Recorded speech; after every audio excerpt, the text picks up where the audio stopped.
right, here we are, Dolphins 10-3, going against Dallas Cowboys, Christmas Eve.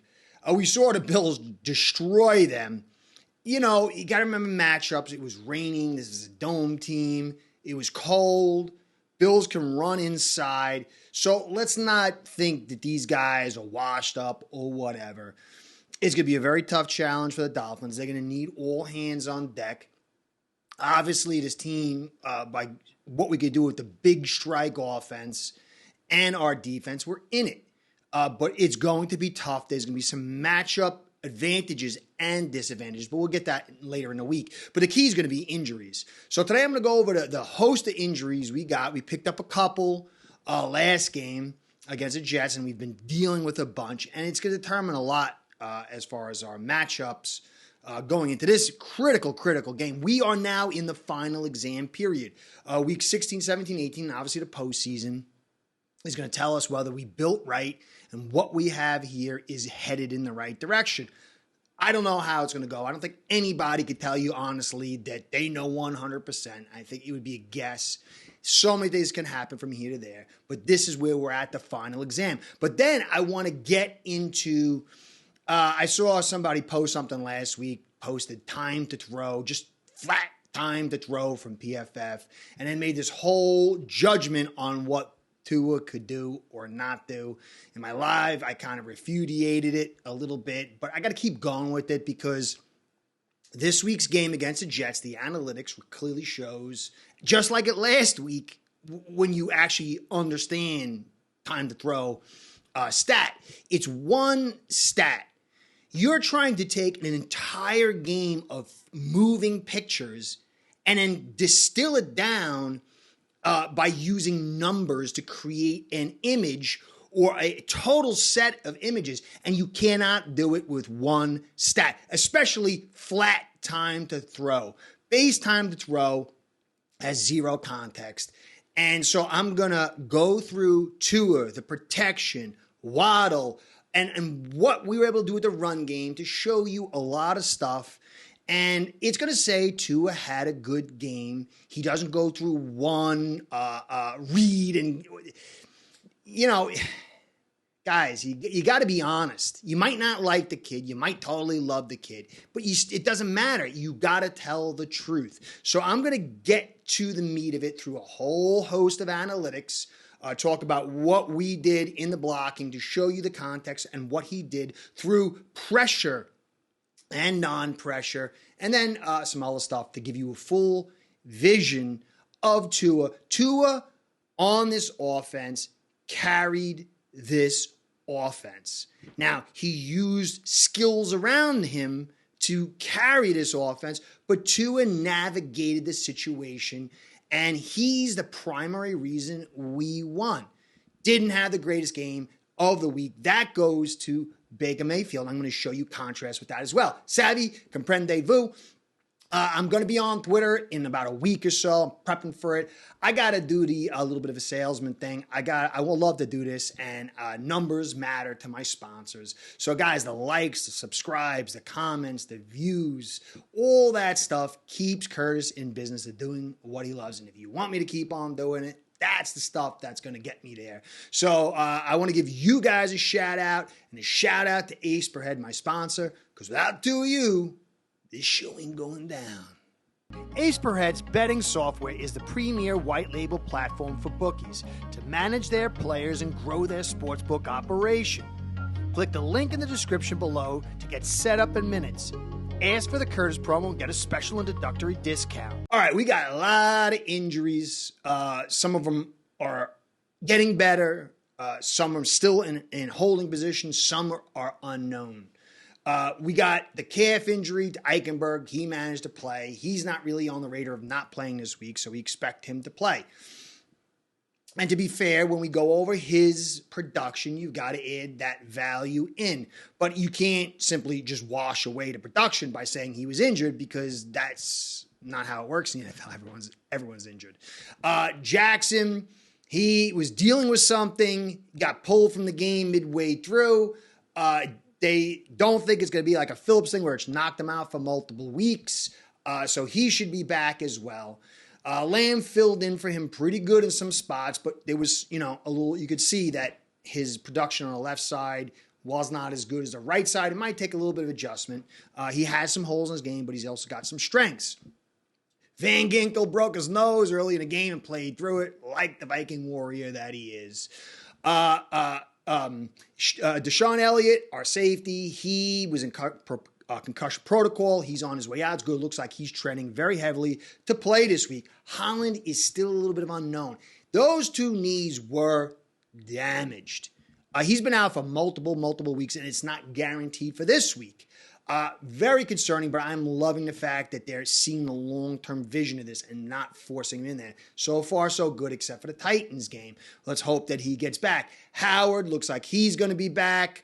Now, Hunt, they're saying it could. We're not going to rule him out, but I don't think he's playing against Dallas. I think that it's going to be, maybe the Baltimore game, definitely the Bills game. I think that's the one where they got to make sure he's ready for. I don't think he's coming back. I think that he was walking, reports where he's walking around with a limp. So I don't know. Waddle had a rib injury. He's got a high tolerance for pain, they said, but this is the second rib injury of the year. Tyreek's probably going to play, but that ankle can flare up again. So that's going to be a little bit of a concern. There's a few extra little things down there. You got Cam Smith came in for a little bit, but he messed his hamstring up. Multiple injuries this season. That's going to be a little concerning. I mean, sometimes it happens when they're, young guys to learn how to take care of their body, but that's a little concerning. Agba, he got injured, and he's a little bit of a concern as well. So I might have missed one or two, but that's like the bulk of it. Brooks might be coming back. He's still hanging there, which is good because Mostert's ankle's been a thing. Achane, he's been dinged up a lot. You never know. We need more backs. Wilson, he's good, but we've been working the outside zone stuff so much that his lack of speed, and the same thing can be said for Brooks, doesn't really fit what we've been trying to do. But, as the line gets back, maybe things will get fixed there. So that's the whole wrap up of the injury thing. But I want to get into the Tua thing. For me, when this kid came in till now, you've got people milking the kid. Either he's the greatest thing that's ever been, and he changed his shorts this week. Let's get a video and get 80,000 views. Or then you got the other side, which is he's the worst thing ever, and then you get your 80,000 views. Or then you're the guy he's changing shorts this week, he's the greatest thing forever, and then he's the worst guy, and it's back and forth. The lack of nuance of coverage on this kid is really, it's grievous and it's bad. So I want to show you this week how he played, what was the framework to show you this kid did exceptionally well. And it's, we only had a touchdown and 200 some yards. What was the framework? I can go show you Mahomes had games like that. I could show you Jackson and everybody else. It's not about the numbers. It's how they are produced. The context behind it tells you how the guy did. And you can't take one number and then talk for an hour about it. You have to have a full scope, and it's just really hard, but you got to use multiple bits of information and kind of coalesce what you're trying to say. So let's get into it here. I want to show you this image of Tua's pass chart. Now, this thing came up and talked about how he was checked down Charlie, and you see a lot of his passes were behind the line of scrimmage. It was a very short week for him, under 10 yards. He had the one deep one to Waddle. And so if you just take this image, you can call him check down Charlie. But look at the Jets. They tried not to be checked down Charlie. They got the quarterback knocked out and ended up with 100 yards on the day. Why was Tua check down Charlie? How did he do his check down Charlie? And if he wasn't checked down Charlie, what would have happened? So let's add some more next-gen stats, and you can see right here, time to throw. Tua was number one with time to throw, overall 2.08. Now, that's insane. The next person up there is Zappy with 234. Selman at 236, and then Baker Mayfield at 236. But you'll notice, if you look through the whole season, you'll never find the CAY caught air yards or intended air yards that low. Look at Baker Mayfield, 8.9 and 8.4. And so you could say, he's checked down Charlie. He can't figure anything out. Look at Baker Mayfield. Now, that would be poor, lazy evaluation. So I'm going to continue to go with this to show you some stuff, okay? And let's get into it a little deeper. So if you look at Tua's time to throw and the breakdowns of each individual category, you'll see some stuff. So here we go. Kept clean. 70% of his dropbacks were 1.86.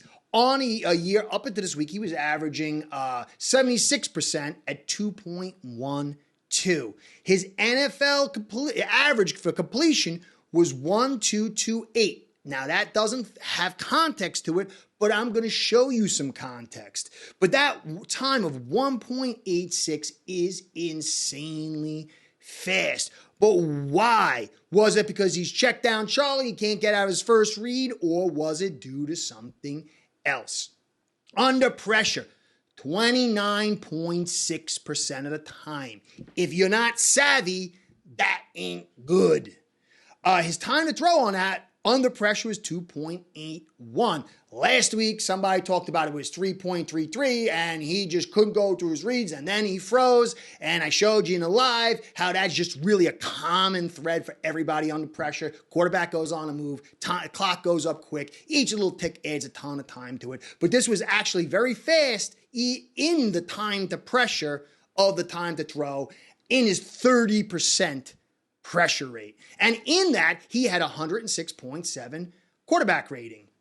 Not blitzed 88.9% of the time.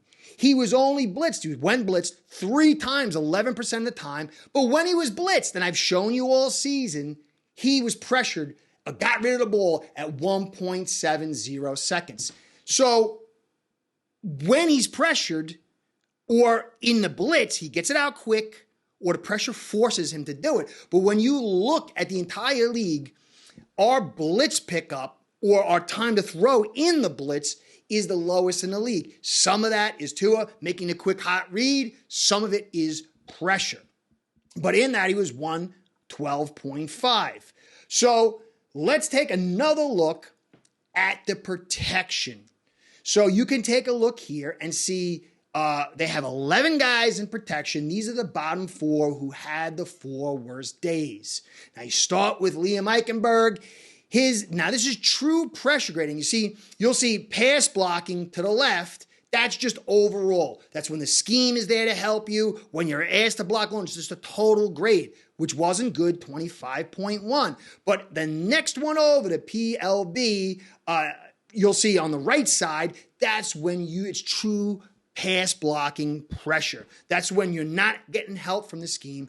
And Eichenberg was 9.1. He let up a sack, a hit, 83.3 efficiency rating, no good. But we can say the calf, he got the ball for the calf. I think there is truth to it, how it mitigated his play, obviously. But this is not like a total aberration. I mean, it's off to the lower end of his play, but it wasn't good. But we got that there. Then you got Austin Jackson, one of the first plays of the game. He missed a block and got a hold. He had dealing with the oblique. We can add that in there.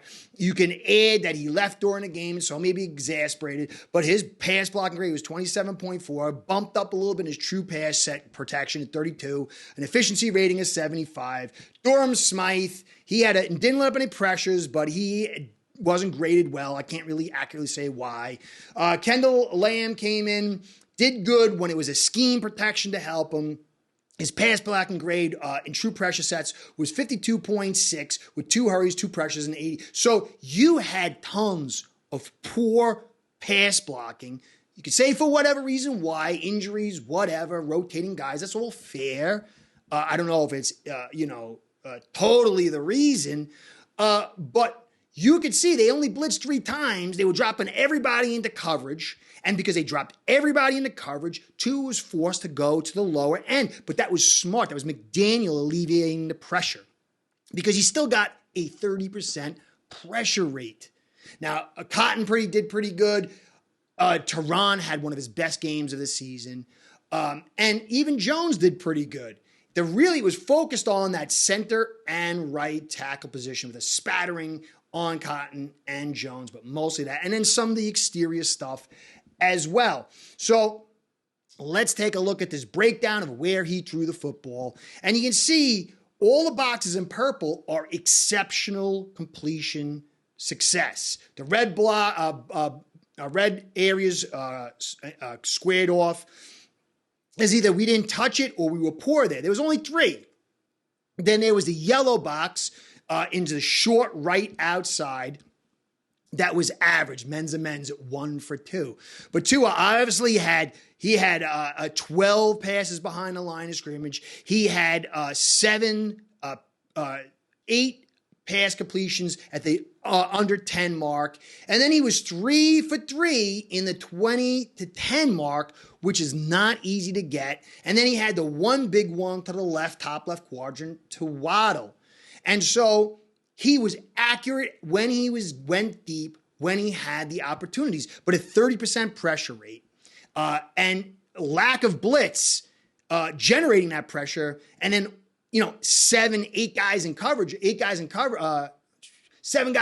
most of the day. That wasn't easy, but let's dial it in some more. Now, quick look back. You could see, we'll look at the top 5 passers in post 2.5 seconds. Now, for the people who like to use time to throw, if you go to PFF's premium stats, they have a section for under 2.5 seconds, and then the section for evaluating post 2.5 seconds. Now, if you look here, you'll see the top 5 guys post completion success. You got Brissett, Stafford, you got Jackson, Tua, and Mayfield. And you can see Tua had 100% completion percentage post 2.5 seconds. Mayfield had the biggest day. It was 72.7. Jackson was 50%, which wasn't really good. And then you can see Brissett and Stafford had around 80%. You can see the yards here. Stafford and Mayfield doubled what Tua got. You can see yards per attempt. Tua's was the highest. TDs, he had 1. Mayfield had 2. Stafford had 2. You could see the grading system. You could see big time throw, BTT. Tua had 1. The only people with more was Jackson and Stafford at post 2.5 seconds. You can see big time throw percentage of the number of throws. Baker Mayfield was the least. Tua was tied for first. Average depths of target. And you could see that it was 9-0. But look at Stafford at 8-8. He also has some of the problems that Tua has with offensive line issues. Defensive pressures. Tua had 5 post 2.5. Jackson had 16, which is insane, but that's because he holds the ball so long. Baker Mayfield had 8. I'm going to show you how these pressures came about and what we did for protection. And you're going to see a gross disparity between what we added and what the rest of the league added. And that's going to add more value to what Tua is doing. So you can see Stafford had 8 as well. Sacks, 3 down the line. Brissett had 0. Mayfield had 5 post 2.5. Time to throw. See, Tua was just about the least with Stafford, so he wasn't not going through his reads, as you'll see with this statistic right here. Scrambles, first downs, Tua only had 1, but he had 158.3 NFL grading. But what does that mean? And I'm going to show you distinctly right here. Right next to it, you're going to see rate, completion percentage, X completion percentage, and plus and minus. That's the NFL grades what you should complete the ball at, given the coverage, given the situation, and do you exceed that equal it, or do you are in the negative on it? And Tua was number 3 in what was expected of him in the situation with 119.4 QB rating. The completion percentage was supposed to be 77.7, and he completed 87.5 with a 9.8 yards per attempt. And again, he was number 3. Now, Mayfield had a phenomenal game, 158 and number 5, but it shows you the quality of what he was able to do. And you understand if you have 7 guys in coverage, you're getting all that pressure with 4, you have to check down. And if he had other better options, he would not be number 3 in his plus or minus. Okay? So he had 9.8%. Got it? Savvy? Let's take a look at some other factors. The primary factor is what did Miami do to create that protection? And then you can understand the pressure, what the context behind it was. Now, I do my own stat, blockers per pass. You can see here, 5.8. We had 5.8 guys blocking. They only blitzed 3 times and had 4 rushes. For the majority of the game, we had 5.8 guys against their 4 guys. We still got almost 30% pressure rate. This defense had a good secondary. They got beat a couple of times, but they were only rushing 4. And we were keeping almost 6 guys in, still allowing this pressure. We had 27 dropbacks with 7 screens to mitigate it. If you remember, I've been talking about the screens over the last couple of weeks. Even the announcers said, hey, they're calling loads of screens to open up. That's smart to alleviate the pressure. That's what I've been saying. So you see, I've been I keep getting validated in what I'm saying because I do the work. I am not lazy. We ran 7 play actions. We kept 10 extra blockers in to block. But now Mayfield, if you check Baker Mayfield, they kept 1 extra guy in to block. They ran very few screens, I think 3 or 4. Their blockers to pass was very low, and they were flooding guys out in routes. So when you see the pressure that Mayfield got, you have to understand they did far less to create the protection, and that allowed Baker more options. It stressed the secondary more. But let's show you something that is very, very indicative. Now, you can see here Baker Mayfield's full TT time, kept clean, 72%, 2% more than Tua.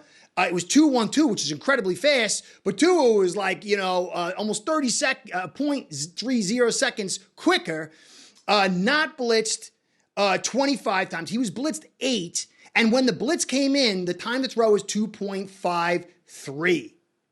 And he's not really a mobile guy. He's sort of mobile, but he's not super mobile. The protection held up far better than the Dolphins.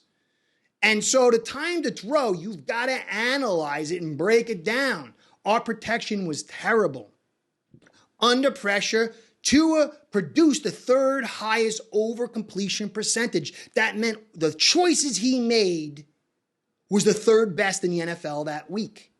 Now, the pressure was huge. He had to check down. McDaniel understood how to alleviate it, running the football. But, people talk about us running the football. What was it like? This defense was on the field all game, and that diminishes the defense. You could see the injuries happening.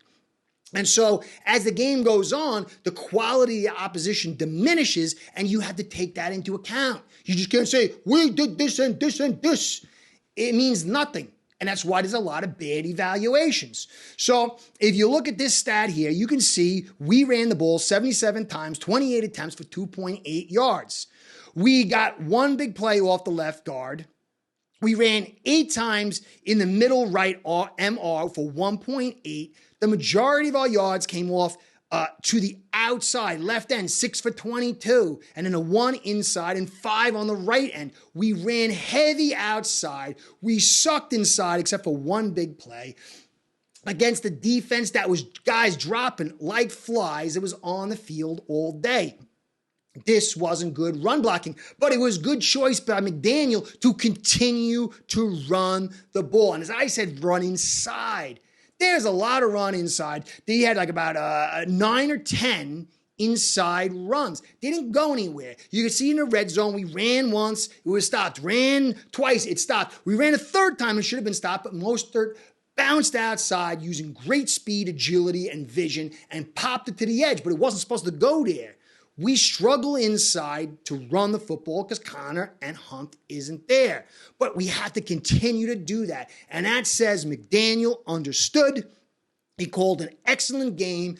Tua understood. He had almost a one turnover worthy play that was not picked, but through the rest of it, he was third best in the league, dealing with what he had, which was not easy.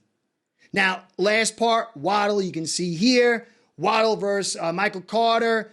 They gave him a good grading, but he didn't get it many yards at -1. Quincy Williams, the linebacker, he victimized on one big play for 25. Tony Adams, the safety, he got him once for 10. He struggled against Reed, but he got that one big play where it was that was a deep play where Reed totally, burnt it out.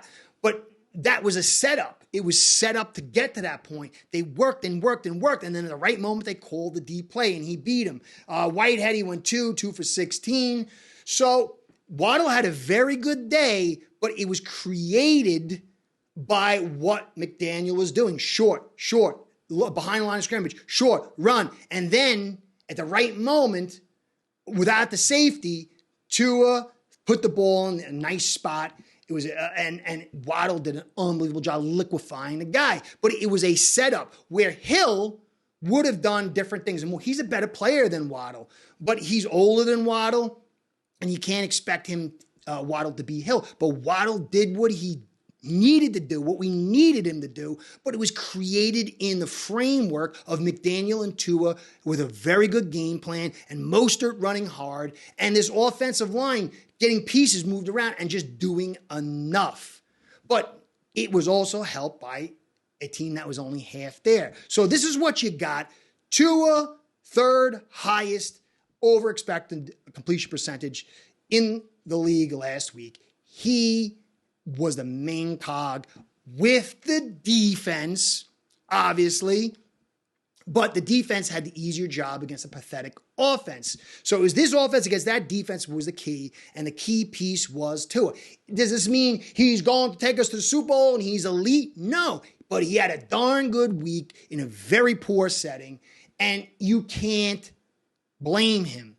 And this talk of him sucking and he's one read, it's not based on actuality. Drew Brees, who knows more than me and you, went over him and showed, there's actually a stat out there that shows he's like one of the top quarterbacks going through his reads. He just doesn't have time. People are like, oh, look at the backside. Waddle was open. He doesn't have time to go over there. This offensive line does not give him time, and you can't do that. You can't rewatch the film and go, you see over here, this guy was open. It's like, that's not how you do it. If the protection is there and he's just standing there and he doesn't see them, but this protection usually fails quick, and that's why we get the ball out, and that's why we increase the screens, that's why we increase the runs, and that's why we increase the men blockers per pass. So give McDaniel credit, give Tua credit this week, but also understand this was a floor evaluation, and Dallas is going to be quite different. Let's see. Thanks for stopping by. Curtis saying, catch you next time. Be well. Go Fins.